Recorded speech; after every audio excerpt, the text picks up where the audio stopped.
give a message out to the athletes out in the Atlantic that now have an oval to practice on and skate on, and what would you tell them about your experience of growing up and learning on short track and on long track?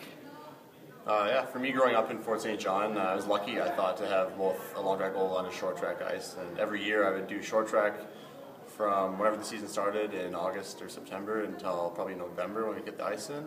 And I did long track until January, February, and then short track again until April. And that was an annual thing for me. And I did both, and I liked both. I was always more of a short track guy myself, though. And my brother was more the long track guy. And I just really enjoyed like the speed of the turns and all of that.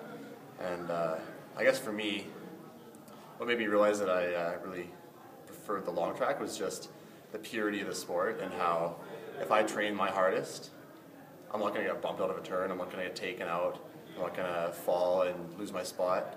It's all about me on the line versus the clock, and if I train harder than the rest of my competitors, then I'm going to win. And so for me, that was the allure of long track, was just the purity of the strongest man survives. Okay. Tell me about your World Championship race this year. What was going through your head during the race, and how did you feel during it and after it? I actually felt amazing going into that race. I was really confident, and it seemed like I was in this mentality where any negative thought that came into my head, I would think about it, be aware of it, and just let it go. And I was just like, no, I'm prepared for this race. I'm prepared for today, and I feel great today.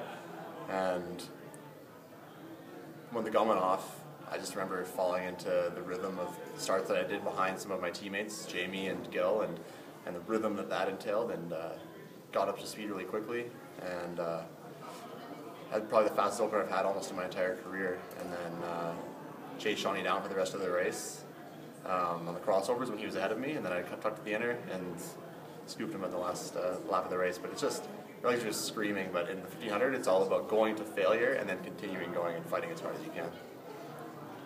All right, thank you very much. Thank you. Good luck this year. Good luck to all you guys out in the East. Thank you. Cheers.